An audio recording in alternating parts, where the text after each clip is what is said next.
Hello friends, आप सभी का फिर से स्वागत है इनविजिबल बाबा की एक और नई वीडियो में। आज की इस वीडियो में आपको बताऊंगा कैसे एक नए नवेले शादीशुदा पति पत्नी को पड़ गया फ्री का हनीमून महंगा। इतना महंगा पड़ गया कि उनको 10 साल की सजा हो चुकी है कतर में। मुंबई के वो लोग रहने वाले हैं और ये सब हुआ किसकी वजह से? उनके एक रिश्तेदार की वजह से। उनको पता भी नहीं था और उनके बैग में था 4 किलो हशीश यानी कि चरस। तो बात करते हैं स्टोरी में आगे, लेकिन उससे पहले मैं आपको अपने इस नए शो के बारे में बता देता हूँ। इस शो में आप क्राइम रिलेटेड स्टोरी सुन सकते हैं और उनको एंजॉय कर सकते हैं। ये शो एक पॉडकास्ट फॉर्म में होगा, यानी कि आपको स्क्रीन पे देखने की कोई ज़रूरत नहीं है। आप चाहो तो बिना स्क्रीन पे देखे भी पूरी वीडियो को सुन सकते हो और एंजॉय कर सकते हो। तो चलिए स्टार्ट करते हैं आज की पहली क्राइम स्टोरी। ये कहानी है ओनिबा और शरीक की। ओनिबा और शरीक की दोस्ती पहली बार हुई कॉलेज में। ये लोग कॉलेज में पढ़ाई कर रहे थे तो वहीं इनके बीच में दोस्ती हुई, प्यार हुआ, शादी करने का मन बनाया। तो शरीक की नौकरी नहीं थी उस टाइम, इस वजह से शादी नहीं हो पा रही थी। लेकिन फिर शरीक की नौकरी लग गई एक बहुत ही अच्छी एमएनसी में। जैसी उसकी नौकरी लगी तो इन दोनों का रिश्ता एक तरीके से पक्का हो गया और शादी भी हो गई। सन 2018 में इन दोनों की हुई शादी। शादी के बाद ये लोग हनीमून पे गए बैंकॉक यानी कि थाईलैंड। वहाँ पे अच्छे से ये लोग हनीमून उन्होंने मनाया और अच्छे से फुल एंजॉय करके वापस आ गए। फिर जब से वापस आए तभी से कुछ महीनों से इनकी एक फूफी थी यानी कि बुआ, जिसका नाम था तबस्सुम। वो इनको बोलती जाती थी कि बेटा, मैं आपकी शादी में कोई गिफ्ट नहीं कर पाई, कुछ तोहफा नहीं दे पाई, तो मैं चाहती हूँ कि आप एक और बार हनीमून पर जाओ, वो भी मेरे खर्चे पे। तो वो मना करता था। शरीक शरीक बोलता था कि नहीं बुआ जी, मेरा इतना मन नहीं है, आपके पैसों में मैं नहीं जा सकता, तो ऑल दैट। लेकिन शरीक के कई बार मना करने के बावजूद उसकी जो फूफी है वो नहीं मानी। उन्होंने उसको काफ़ी फोर्स करा कि तू इस बार किसी और कंट्री घूमने जा और मैं तेरे को भेजती हूँ अपने खर्चे पे। तो वो कैसे कैसे करके उसको मना लेती है। तो करीबन ये बात है 2019 की। 2019 में यानी कि 2018 में शादी हुई और 2019 में शरीक मान गया।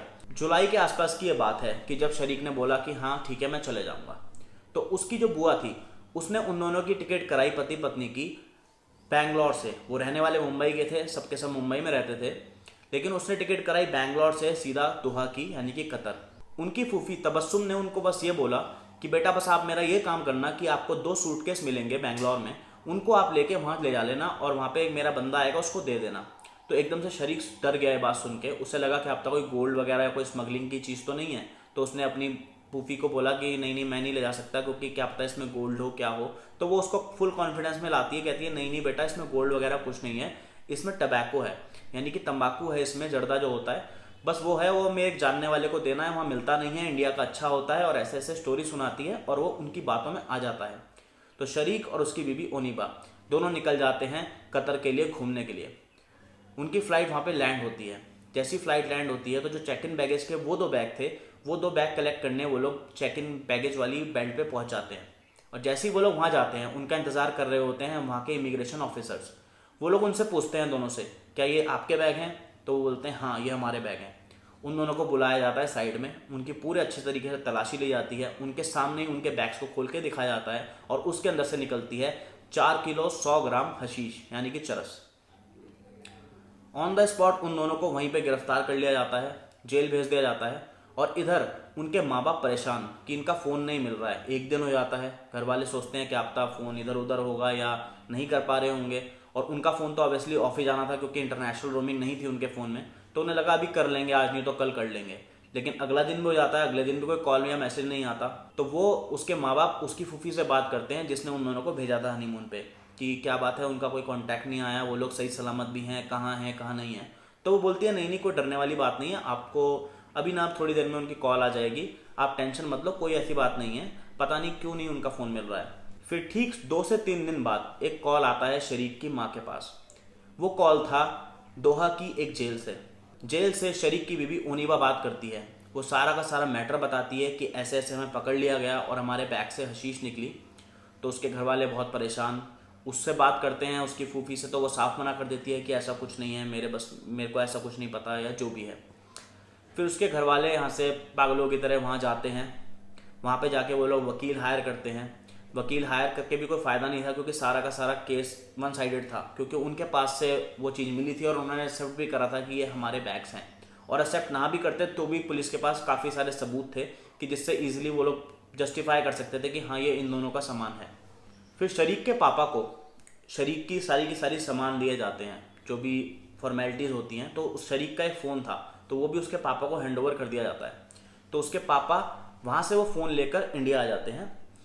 अब जब वो घर आते हैं तो वो उस फ़ोन में उनको बहुत ही ज़रूरी चीज़ मिल जाती है। शरीक के फ़ोन में ऑटो कॉल रिकॉर्डिंग का ऑप्शन था, जो कि आजकल हर मैक्सिमम फ़ोन में होता ही है। तो सारी की सारी कॉल्स रिकॉर्ड हो रखी थी जो भी उसने अपनी फूफी से बात करी थी। तो वो सारी की सारी A to Z उसमें बातचीत निकल गई। जब फूफी ने बोला था कि नहीं नहीं बेटा, इसमें तंबाकू जर्दा है, ऐसा कुछ नहीं है, तू टेंशन मत ले, तो वो एक काफ़ी बड़ा सबूत था। तो शरीक और उनीबा के घर वाले NCB को लेटर लिखते हैं, PMO को लेटर लिखते हैं, और जहाँ जहाँ उनसे हो पाता है वहाँ वो लोग लेटर लिखते हैं और बताते हैं हमारे दोनों बच्चे कत्ल में फंस चुके हैं, आप उन्हें बचाने की कोशिश करिए, और हमारे पास सबूत भी है कि वो दोनों बिल्कुल बिल्कुल बेकसूर हैं, उनको कुछ पता ही नहीं था कि इसमें है क्या। और सबसे बड़ी किस्मत की बात देखिए कि उनको NCB से रिप्लाई भी आ जाता है। वो उनसे कांटेक्ट करते हैं और जानने की कोशिश करते हैं इस पूरे मैटर को, लेकिन वो अभी तबस्सुम को अरेस्ट नहीं कर सकते थे क्योंकि उनको कुछ भी, उनके पास कोई भी सबूत नहीं था, कुछ नहीं था। फिर करते करते बात टलती जाती है, वो लोग जेल में ही रहते हैं और आ जाता है कोरोना का कहर। जब कोरोना का कहर आता है तो और ज़्यादा डिले हो जाता है इस मैटर में। लेकिन वहीं दूसरी तरफ चंडीगढ़ में एक रेड पड़ती है किसी की मुखबरी पे, कोई ड्रग्स वगैरह से रिलेटेड। तो वहाँ पे कुछ लोग पकड़े जाते हैं। तो जब पुलिस उनसे इंटेरोगेशन करती है कि कहाँ से आप माल कहाँ से खरीदते हो और आगे बेचते हो, तो वो नाम लेते हैं 2 शख्स का। तो अब उन दोनों शख्सों को पकड़ा जाता है तो कहीं ना कहीं वो शख्स भी नाम ले लेते हैं उसकी फूफी का, तबस्सुम का। वो बताते हैं कि जो तबस्सुम है उससे भी हमारा लिंक है। तो पूरा का पूरा रैकेट क्लियर हो जाता है। तबस्सुम को एकदम अरेस्ट कर लिया जाता है। तबस्सुम को भी इन्वेस्टिगेशन करी जाती है। वो कबूल लेती है कि हाँ उस बैग में हशीश थी और मैंने ही उन दोनों को वहाँ भेजा था। फिर ये पूरा रैकेट खुलता है। इस रैकेट में ये पता लगता है कि ये लोग आए दिन जवानों को भेजते रहते थे। जैसे मैक्सिमम इनके जो टारगेट होते थे वो हनीमून कपल्स ही होते थे। उनको फ्री हनीमून का लालच दिया जाता था। फ्री हनीमून मनाने आप दुबई चले जाओ, कतर चले जाओ, थाईलैंड चले जाओ, बाली चले जाओ। तो वहाँ पे उनका ये लोग इस्तेमाल करते थे ऐसे स्मगलिंग करने में। तो अब यहाँ पे पकड़ी गई तबस्सुम। पहला प्रूफ तबस्सुम की स्टेटमेंट, दूसरा पूरे के पूरे सब लोगों की स्टेटमेंट, और तीसरा सबसे बड़ा सबूत था वो कॉल रिकॉर्डिंग। कॉल रिकॉर्डिंग ये प्रूफ करती थी कि वो दोनों बिल्कुल ही बेगुनाह हैं।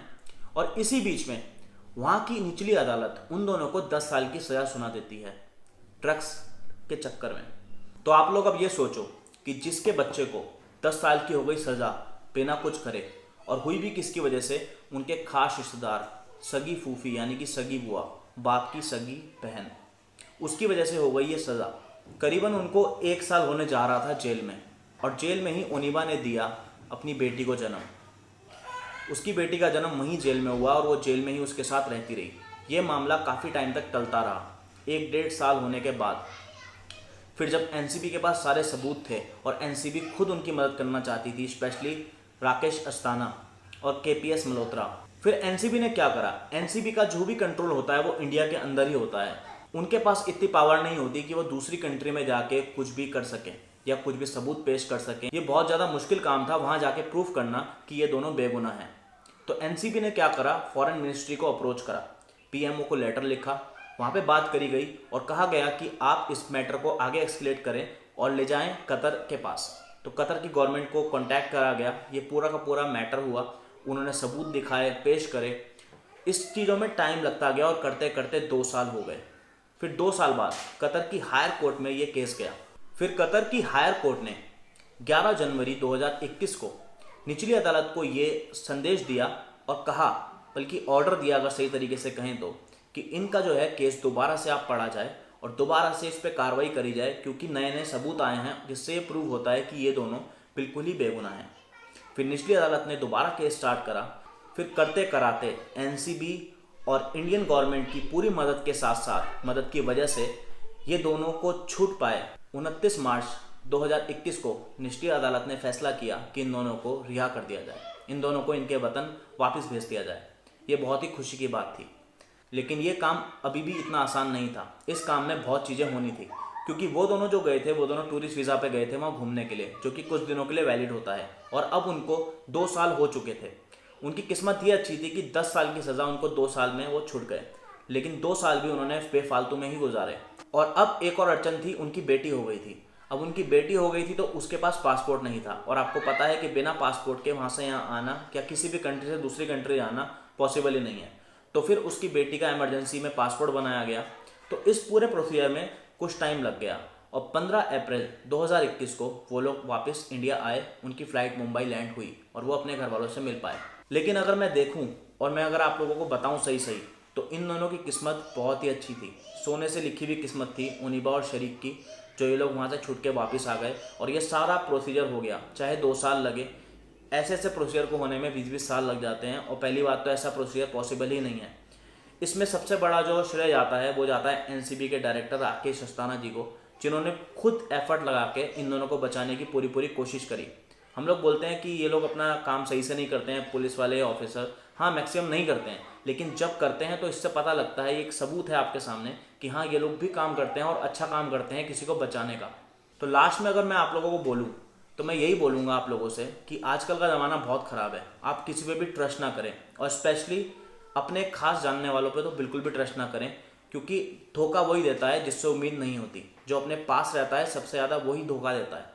तो आप इस चीज़ को हमेशा गार्ड मान लीजिए, और कभी भी आप अपनी कंट्री से दूसरी कंट्री आ रहे हो या दूसरी कंट्री से वापस अपनी कंट्री आ रहे हो, किसी का भी, चाहे वो कोई भी हो, किसी का भी गिफ्ट एक्सेप्ट मत करें।